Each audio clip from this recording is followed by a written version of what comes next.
Solomonic practices, King Solomon's key.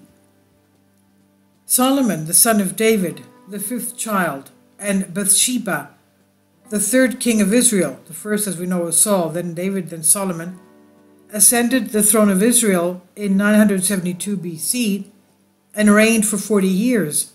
His reign was interrupted by his death in 931 BC and was succeeded by his son Rehoboam. The historical Solomon was the son of King David and Bathsheba, the wife of Uriah, and ruled Israel in the 14th century BC. There was a rumor that he was a powerful sorcerer and had demons under his control. The Testament of Solomon, which was written in the 1st century BC, informs us about the building of his huge temple with the help of demons. The Solomonic is a grimoire book of shadows. It's said that it was given to Solomon so that he could, with the help of demons and spirits, build the temple in 3 days. The Key of Solomon, or simply Solomonic, is a grimoire book of magic dedicated to King Solomon as well as many others. The known copies were created in the Middle Ages or even later. The book contains many paragraphs and passages inspired by Talmudic texts and Jewish magic and Luciferian Kabbalah teaching. Rumor has it that the original manuscript has been found and is in the Vatican Secret Library. It's quite possible that the Key of Solomon inspired later works, such as the Lemegeton, also known as the Lesser Key of Solomon, although there are many differences between them. What may have led to the creation of the Lemegeton are the invocations and rituals of purification, while less important were the clothes and magical symbols. Many versions of the Key of Solomon exist in various translations, with minor and major differences.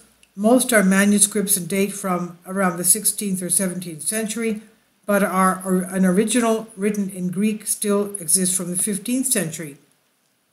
Many books dedicated to King Solomon were written in the period from 1000 to 1453, which was undermined by the Crusaders and the influence that contact with Jewish Kabbalists and Arabic alchemists had on European magicians and demonologists.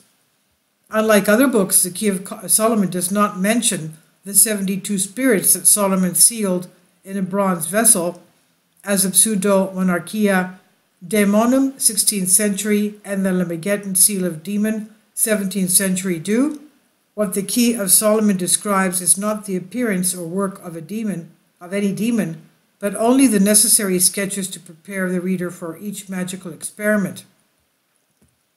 The Key of Solomon, divided into 2 books, contains summonses and invocations to summon spirits of the dead, preferably in battle, and spirits from hell. It's not made clear whether they will be demons or punished souls, but it's understood from the purpose of the text that these spirits are demons. And to protect the summoner, also called an exorcist in the book, from them and from a possible attempt at demonization, there are curses to compel unwilling spirits to obey. The book describes how to prepare the ink to paint the magical symbols necessary for the experiments the magician is about to perform, using animal blood mixed with other substances. All the substances needed for magic sketches and amulets are described in detail, as well as how to purify and prepare them.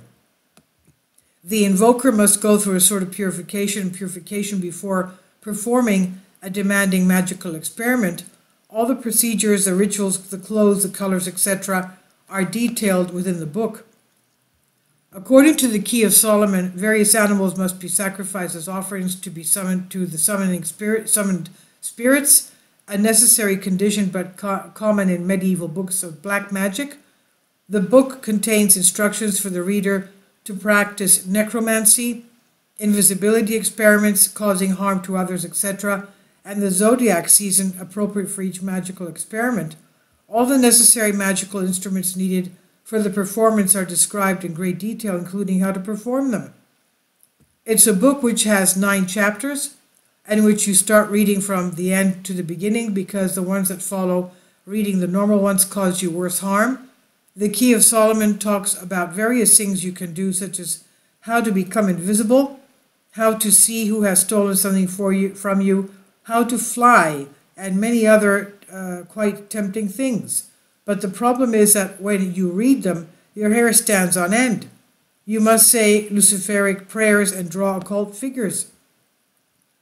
Many have tried to read this book, either because they thought it was funny or because they thought it was painless and easy. Some ended up in the psychiatric hospital and were cured, and some others failed and are persecuted by negative spirits who have no peace. You see, they received such a strong shock that their mental balance was shaken, and there have been cases of death as well. There have also been those few, of course, who managed to surpass themselves and not suffer anything, but they have lost compassion and pure kindness forever. As is understandable, the Solomonic book deals with something extremely difficult and dark, since what it wants against the Jews is to control dark entities, but in Uriah they control you. And this is from the Key of Solomon, translated for you from a Greek article. Please leave your comments. Thank you for your support. Kindly support my Patreon account. The daily posts are 5 videos daily, and they are totally different from what I have on my YouTube channel. Thank you so much for your support and that you find all my content so interesting. You'll find the Patreon account details in the description box below.